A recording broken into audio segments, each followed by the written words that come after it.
the 1800s, women were not allowed to participate in athletic activities due to gender stereotypes and roles.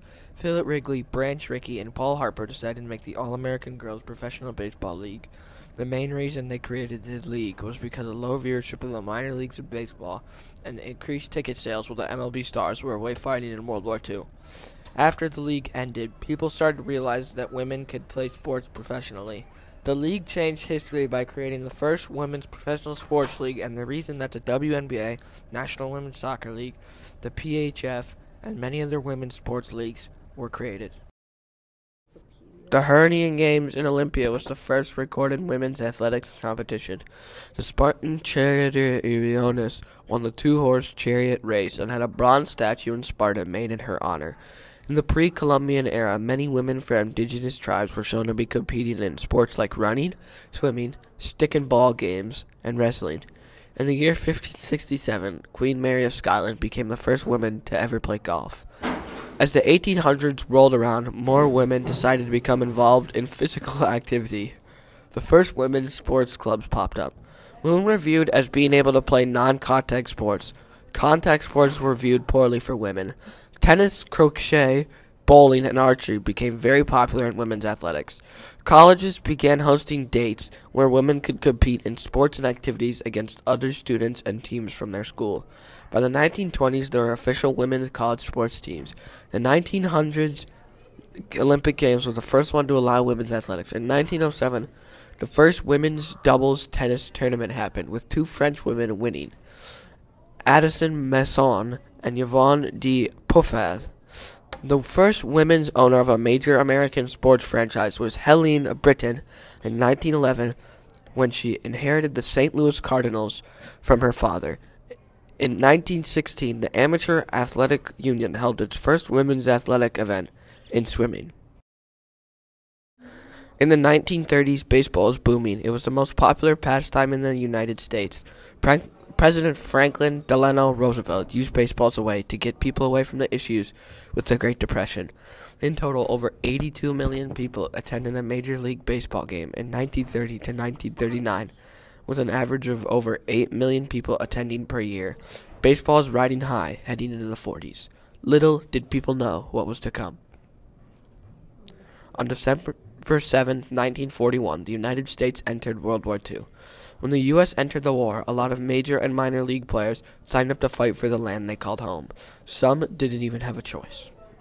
On September 16, 1940, the United States introduced the Selective Training and Service Act of 1940, which was a draft for men aged 21 to 45. It was the first peacetime conscription in history. Over 500 major leaguers and 2,000 minor leaguers were drafted in World War II. Two Major League Baseball players died in the war, Elmer Gedeon and Harry O'Neill. Public morale dropped, and baseball seemed like a fun way to forget about things. Major League attendance rates had held steady during the early 1940s, even though a lot of major baseball stars like Yogi Berra and Ted Williams were off in the war. Meanwhile, softball was starting to gain some popularity, known as women's baseball until 1926. One of the first teams was the Owen Sound Ladies Baseball League. It was formed by a teacher named Mary Miller in Ontario. Softball continued to rise in popularity into the 30s and 40s. In the year 1943, minor league baseball is struggling. To help out a stadium sell tickets and keep baseball in the public eye, Philip Wrigley, Branch Rickey, and Paul Harper created the All-American Girls Softball League in 1943. The first tryouts were held in Chicago and had almost 300 women from the U.S. and Canada. It originally started as a softball league, but the rules were modified and eventually became a full-blown baseball league. There were four original teams: the Rockford Peaches, the South Bend Blue Sox, the Racing Bells, and the Kenosha Comets, who played an 108-game schedule. The league began to grow in popularity in the Midwest cities it started in. It expanded to over 4 states, including Minnesota, with the Minneapolis Millerettes. Even being a new progressive league, there was still discrimination. Femininity is the keynote of our league. No pants-wearing, tough-talking female softballer will play on any of our 4 teams, said Max Carey, who was a Hall of Fame baseball player and league president. The league was also originally segregated. When the war ended and the men came home, many thought the league would fall. They were completely wrong. The league hit its peak in 1948 with 10 teams attracting over 910,000 paid fans. The league downfall would ultimately come from advertising. Their main advertising manager from 1943 to 1950, Arthur E. Marioff, ran an idea of national advertising through magazines. This attracted new fans and had the league considered family entertainment or recreation for war workers.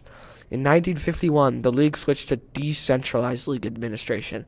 This meant that every team had to do its promotion with no help from the league. However, this meant that the managers of ads for their team were less experienced. The league began hosting local-based promotions instead of the former national-based promotions, which didn't generate national interest. The league ended up folding in 1954 after 11 years. Though the professional league did end up stopping in 1954, women never stopped playing baseball. After the league ended, lots of women from the league kept playing and/or switched to softball. It wasn't just former league players playing, but also other women playing. They also inspired a lot of young girls to play baseball. In 1972, a 12-year-old girl tried out for a little league team and was accepted but kicked out soon after due to her gender. After that, she, with the National Organization for Women on her side, sued them for gender discrimination. The court ruled in favor about 2 years later, which made it so women could play in the Little League World Series. 21 girls have gone on to play in the Little League World Series. In 1992, the film, A League of Their Own, hit the box office. Though the movie was used with fictional characters, it covered the founding and play of the league. It starred Gina Davis, Lori Petty, Rosie O'Donnell, Madonna, and Tom Hanks, and it was produced by Columbia Pictures.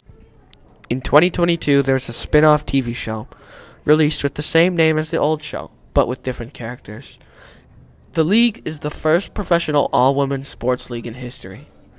It led to many other different leagues like the WNBA, which was formed in 1996 and is now the best basketball league in the world for women to play in, as well as the National Women's Soccer League, which was established in 2012 and holds some of the best talent in the world, like Megan Rapinoe and Crystal Dunn. Softball has also grown in popularity. There is now the Little League Softball World Series and the College Softball World Series, both of which are a big deal and are on major networks like ESPN.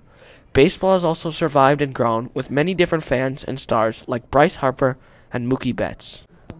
The former league members still host reunions today. Sometimes league members will be invited to throw up first pitches at Major League Baseball games. There is still an active league website that shows what the members are currently doing and has some old interviews.